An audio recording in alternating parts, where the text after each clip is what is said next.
সৌমিক, আমি একটু বেরোচ্ছি, পার্টিতে যাব। যাও। আমি কিন্তু ড্রিঙ্ক করব। হ্যাঁ ঠিক আছে, করো, কি আছে। ওখানে অনেক ছেলেরা আসবে আর ওরাও ড্রিঙ্ক করবে। ঠিক আছে, তুমি তো পার্টিতেই যাচ্ছ, আর ওখানে তো এসব চলবে। এতে এত ভাবার কি আছে, যাও, সাবধানে যাও, তাড়াতাড়ি ফিরে এসো।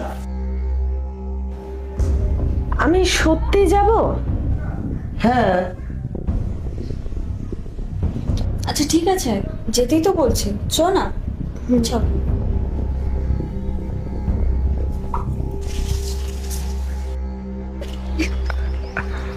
শোন না তোরা, জানিস তো আমার খুব অদ্ভুত লাগছে। আমি এরকম একটা ড্রেস পরে বেরালাম, সৌমিক একটা বারের জন্য আমাকে আটকালো না। ও জানতো আমি পার্টি যাচ্ছি, আমি ওকে এটাও বললাম যে আমি পার্টি যাচ্ছি, অ্যালকোহল খাবো, তারপরেও আমাকে বারণ করলো না।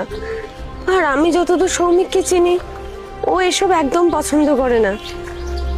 আমার না সন্দেহ হচ্ছে, ওর বাইরে কোনো অ্যাফেয়ার ট্যাফেয়ার নেই তো? আরে না রে, আমি তো সৌমিককে ছোটবেলা থেকে চিনি। আমি যতদূর চিনি ওকে, ও এরকম ছেলেই না। আমার মনে হয় কি, তুই একবার ভেবে দেখ না, তুই কি কখনো এমন কথা ওকে বলেছিস যেই কারণে ও হার্ট হয়েছে? হয়তো সেই কারণেই ও তোকে কিছু আজকে বললো না।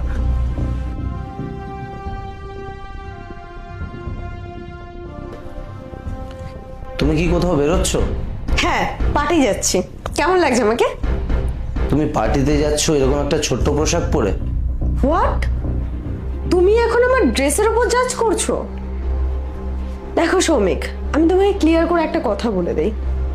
হ্যাঁ, আমার সাথে তোমার বিয়ে হয়েছে ঠিকই, কিন্তু তাই বলে এই নয় যে আমি আমার স্বাধীনতাটা তোমার কাছে বিক্রি করে দিয়েছি।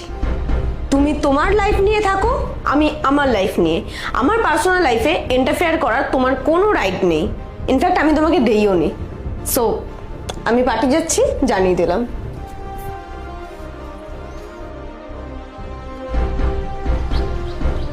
দূর, আরে কি এত ভাবছিস? তো স্বামী স্বামী করছিস কেন? আমাদের তো পার্টিতে যেতে হবে, বল, লেট হয়ে যাচ্ছে, চ